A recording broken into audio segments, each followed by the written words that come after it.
Rejetez votre sentiment de blessure et la blessure elle-même disparaîtra. Avez-vous déjà rencontré une porte fermée de force au nez pour vous rendre compte plus tard que c'était peut-être le meilleur résultat imaginable?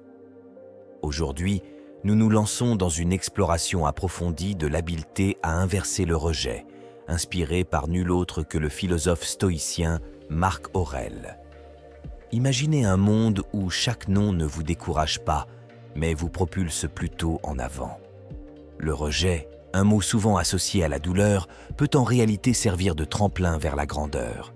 Il ne s'agit pas de déjouer le destin, mais plutôt de comprendre que parfois, le rejet de l'univers est une invitation déguisée à quelque chose de plus grand. Est-ce qu'il vous arrive de vous sentir inaperçu, négligé ou sous-estimé? Il est temps de réécrire le récit. Dans ce discours, nous décortiquerons 13 leçons profondes conçues pour vous aider à exploiter le pouvoir du rejet.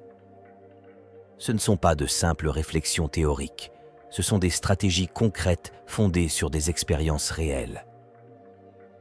Avant d'aborder les leçons, veillons à ce que cette sagesse parvienne au plus grand nombre d'âmes possible. Veuillez prendre un moment pour participer en appuyant sur le bouton « J'aime » et en sonnant la cloche de notification. Votre interaction signale à YouTube que vous accordez de l'importance à nos informations partagées. Embarquons maintenant ensemble dans ce voyage transformateur, prêt à transformer les rejets en nos victoires les plus triomphales. Premièrement, ignorez-les également. Lorsque la vie vous serre l'épaule froide de l'indifférence, ne reculez pas en réponse, élevez-vous au-dessus d'elle.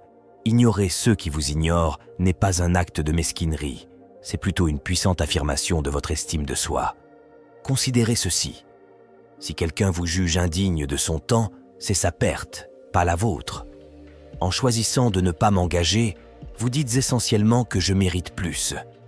Cela revient à leur renvoyer un miroir, révélant leur comportement sans être affecté. Mais comment y parvenir sans succomber à l'amertume? Détournez simplement votre attention sur votre propre vie, vos objectifs et votre bonheur. Participez à des activités qui enrichissent votre être, qu'il s'agisse de lire, de faire du sport, d'acquérir de nouvelles compétences ou de profiter de la compagnie de ceux qui vous apprécient vraiment. Il s'agit d'utiliser l'aiguillon du rejet comme carburant pour la croissance personnelle, en construisant une forteresse de respect de soi qui détourne l'indifférence. Cette approche ne consiste pas simplement à survivre au rejet, il s'agit de prospérer despotite. Il met en valeur la maturité émotionnelle et la force intérieure, renforçant l'idée que votre valeur ne dépend pas de la reconnaissance de quelqu'un d'autre. Restez authentique et laissez vos actions résonner plus fort que leur silence. Deuxièmement, ne réagissez pas émotionnellement. Le rejet peut piquer et vous inciter à réagir de manière impulsive. Cependant, le stoïcisme offre une perspective différente. Au lieu de succomber à la frustration ou à la tristesse, adoptez l'obligation. Lorsque vous êtes rejeté, résistez à l'envie de demander une validation ou d'exprimer du ressentiment. Le stoïcisme nous apprend à accepter votre calme. Réponse réfléchie. Il ne s'agit pas de supprimer les émotions, mais plutôt de les maîtriser. Lorsqu'on l'ignore, prenez du recul et introspectez. Souvent, ce n'est pas le rejet lui-même, mais nos insécurités qui nous blessent le plus. Concentrez-vous sur vos actions et vos réponses, pas sur les comportements des autres. Maintenez la politesse et la gentillesse, même si vous avez envie de tendre la main. Laissez vos réponses être authentiques, dépourvues d'attente. Cette approche ne signifie pas la passivité, mais la maîtrise émotionnelle. Il s'agit de réaliser que votre estime de soi ne dépend pas de l'approbation des autres, mais plutôt de la façon dont vous choisissez de réagir au rejet. Maîtriser le calme face au rejet ne consiste pas seulement à y faire face, il s'agit aussi de s'épanouir. C'est un voyage vers la confiance en soi, où la validation externe n'a aucune influence. En incarnant cet état d'esprit, vous respirez la force et la résilience. Qualité intrinsèquement attrayante pour les autres. Troisièmement, retirez-les de votre esprit. Face au rejet, maîtriser l'art du détachement devient un atout inestimable. Reconnaissez l'impact du rejet sans lui permettre de consumer vos pensées. Plutôt que de considérer le rejet comme un obstacle, percevez-le comme un signe de détour vous guidant vers de nouvelles opportunités. Canalisez l'expérience en énergie transformatrice, en naviguant sur des mers agitées avec habileté et grâce. Participez à des activités qui enrichissent votre esprit et élargissent vos horizons, en considérant chaque nouvelle expérience comme un tremplin vers la découverte de soi. Cultivez un cercle de positivité en vous entourant de personnes qui vous élèvent et vous inspirent. De telles interactions favorisent une croissance mutuelle, réaffirmant que le rejet ne définit pas votre valeur, mais constitue une invitation à vous redécouvrir et à vous réinventer. À chaque nouvelle entreprise, vous créez une version de vous-même plus forte et plus résiliente, équipée pour faire face aux défis de la vie avec une détermination inébranlable. Numéro 4. Démontrez votre valeur. Plutôt que de succomber au poids du rejet, considérez-le comme une opportunité de montrer votre résilience. Lorsque vous êtes mis à l'écart ou négligé, redirigez votre énergie vers une action constructive. Mettez en valeur vos compétences à travers des projets et des initiatives significatifs sans vous laisser décourager par la surveillance des autres. Reconnaissez que le rejet n'est pas le reflet de votre valeur, mais une réorientation vers des opportunités qui correspondent plus étroitement à vos talents et vos passions. Acceptez les revers comme préparation pour les retours, en tissant une histoire de réussite définie par la persévérance et la détermination. En incarnant l'empathie et la compréhension, vous sortez du rejet plus fort et plus sage, prêt à renaître de vos cendres avec une vigueur renouvelée. Le rejet n'est pas la fin de votre récit, c'est un chapitre crucial de votre cheminement vers la croissance et l'épanouissement personnel. Numéro 5. Coupez le contact. Face au rejet, le silence devient un outil puissant dans votre arsenal émotionnel. Plutôt que de succomber à l'envie de tendre la main ou de se réconcilier, acceptez le pouvoir du silence. Considérez cette période sans contact comme une réinitialisation stratégique, réaffirmant votre estime de soi et donnant la priorité à votre paix mentale. En maintenant une distance émotionnelle, vous affirmez votre valeur et votre résilience, signalant que votre bien-être ne dépend pas d'une validation externe. Votre silence n'est pas passif, c'est une déclaration active de respect de soi et d'assurance. Transcrit. Même si cela ne provoque pas de changement dans le comportement des autres, cela catalyse une transformation profonde en vous-même, renforçant votre détermination et vous préparant à tous les défis qui vous attendent. Numéro 6. Prouvez-leur le contraire. L'art de tirer parti du rejet ne consiste pas simplement à réfuter les doutes des autres, mais à réaffirmer votre propre potentiel. Transformez le non en carburant pour la croissance. S'engager à dépasser les limites perçues. Consacrez-vous à perfectionner vos compétences et vos capacités. Pas pour une validation externe, mais pour un épanouissement personnel. Laissez vos actions en dire long, démontrant silencieusement votre compétence et votre détermination. Même si vous n'avez pas besoin d'annoncer vos progrès, laissez vos réalisations parler d'elles-mêmes. Votre parcours d'amélioration personnelle n'est pas une bataille contre les perceptions des autres, mais un témoignage de votre engagement inébranlable envers l'excellence. En redéfinissant votre image de soi et en comprenant vos véritables capacités, vous sortez du rejet plus fort et plus sûr de vous que jamais. Numéro 7. Sortez et amusez-vous. Au milieu du rejet, accepter la joie devient un acte radical de résilience. Plutôt que de vous isoler, recherchez délibérément des expériences qui vous apportent bonheur et épanouissement.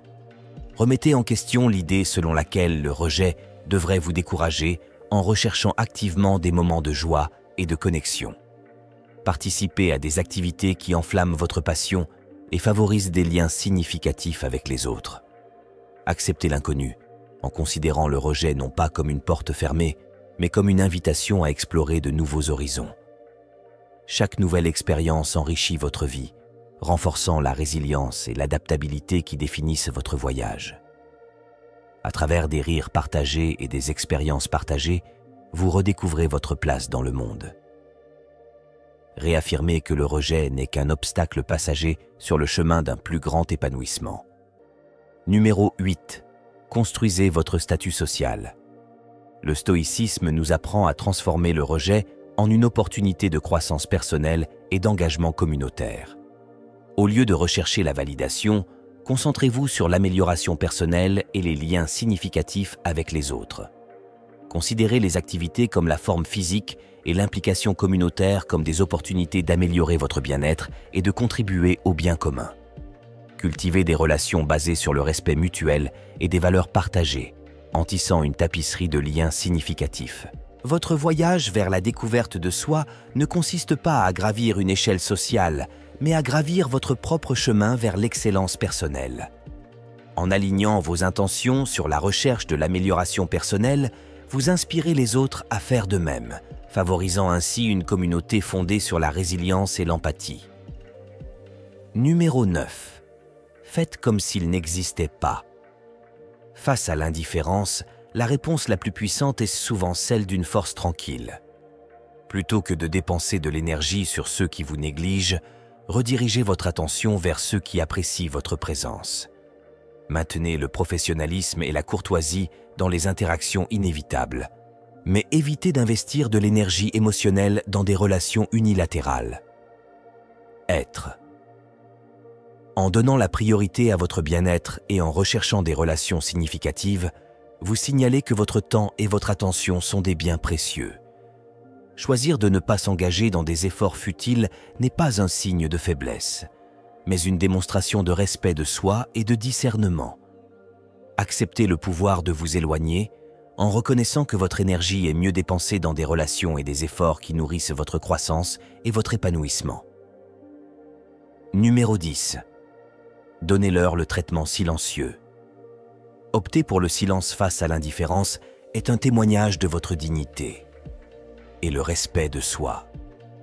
Plutôt que de rechercher une validation ou des représailles, choisissez de préserver votre paix intérieure grâce à une introspection délibérée et à la maîtrise émotionnelle. Profitez des moments de silence comme des opportunités de réflexion personnelle et de croissance personnelle. Profitez de ce temps pour réaffirmer vos valeurs, renforcer votre caractère et aligner vos actions sur vos principes. Le silence n'est pas un signe de faiblesse, mais une démonstration de force intérieure et de sang-froid. En choisissant de ne pas répondre, vous affirmez votre autonomie et refusez de vous laisser entraîner dans des échanges stériles. En fin de compte, le silence devient un outil puissant pour maintenir l'équilibre émotionnel et favoriser une expression de soi authentique. C'est un rappel que votre valeur ne dépend pas d'une validation externe, mais est ancrée dans votre dignité inhérente et votre conscience de soi. Numéro 11. Demandez de l'attention. Le stoïcisme nous apprend à nous ancrer dans notre propre valeur, indépendamment des perceptions des autres, plutôt que de rechercher une validation par une approbation externe. Cultivez un sentiment d'épanouissement intérieur grâce à la croissance personnelle et à la découverte de soi. Participez à des activités qui correspondent à vos passions et à vos valeurs en privilégiant l'authenticité plutôt que l'attention passagère. Numéro 12. Votre parcours d'amélioration personnelle ne consiste pas à prouver aux autres qu'ils ont tort, mais à adopter vos forces et vos aspirations uniques. Résistez à la tentation de travailler pour obtenir l'approbation des autres en reconnaissant que la véritable confiance vient de l'intérieur. En vous concentrant sur votre développement personnel et votre bien-être, vous redéfinissez le succès selon vos propres termes, libérés des contraintes de validation externe. Soyez gentil mais émotionnellement distant. En naviguant dans l'indifférence, choisissez la gentillesse comme principe directeur. Tout en maintenant vos limites émotionnelles, traitez les autres avec respect et compassion, même face au mépris, mais protégez votre paix intérieure et votre bien-être émotionnel. Adoptez la distance émotionnelle comme moyen de préservation de soi et d'intégrité. Refusez d'être défini par les actions ou les attitudes des autres, en faisant preuve de gentillesse sans attente. Vous faites preuve de force de caractère et d'assurance. Rappelez-vous cela. La distance émotionnelle n'est pas synonyme de détachement ou d'apathie, mais d'un choix conscient de donner la priorité à votre santé mentale et émotionnelle. Il s'agit d'un équilibre délicat entre empathie et préservation de soi, ancré dans la sagesse des principes stoïciens. Numéro 13. Ne révélez pas votre combat.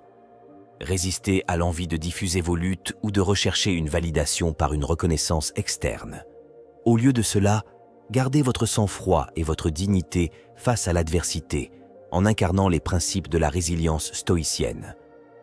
Reconnaissez vos émotions sans leur permettre de dicter votre comportement ou de miner votre confiance en vous. En affrontant le rejet avec grâce et sang-froid, vous affirmez votre force intérieure et votre résilience. Adoptez la philosophie stoïcienne de la résilience émotionnelle en reconnaissant que le véritable pouvoir réside dans le maintien de l'intégrité et du respect de soi face aux défis de la vie. Votre réponse au rejet est le reflet de votre courage intérieur et de votre engagement inébranlable envers votre croissance personnelle. Les stoïciens savaient aussi que le rejet faisait partie de la vie. Ils se sont également entraînés et préparés et savaient que c'était un résultat potentiel. Un stoïcien n'est jamais naïf d'espérer des choses qui échappent à son contrôle. Ils ont réfléchi mentalement au pire scénario, ont vu comment une situation peut se dérouler contrairement à leurs attentes et sont en paix avec quoi qu'il arrive. C'est donc la réponse momentanée à une situation, sans en être surpris ni trop agité émotionnellement. Par exemple, Sénèque commençait chaque journée en révisant ou en répétant ses projets, par exemple de faire un voyage. Et puis, dans sa tête, il passait en revue les choses qui pourraient mal tourner ou empêcher que cela se produise. Une tempête pourrait éclater, le capitaine pourrait tomber malade, le navire pourrait être attaqué par des pirates. Rien n'arrive au sage contre son attente, écrit-il à un ami. Tout ne se passe pas non plus pour lui comme il le souhaitait, mais comme il l'avait prévu. Et surtout, il pensait que quelque chose pourrait bloquer ses projets. En faisant cet exercice, Sénèque était toujours prêt à faire face à des perturbations et il intégrait toujours ces perturbations dans ses plans. Il était préparé pour la défaite ou la victoire. Et soyons honnêtes, une agréable surprise vaut bien mieux qu'une désagréable. En conclusion, l'art de tirer parti du rejet est un voyage de découverte de soi et de résilience, guidé par la sagesse intemporelle du stoïcisme. En acceptant le rejet comme catalyseur de croissance, vous transformez les revers en opportunités et en ressortez plus fort, plus sage et plus sûr de vous. Restez stoïque.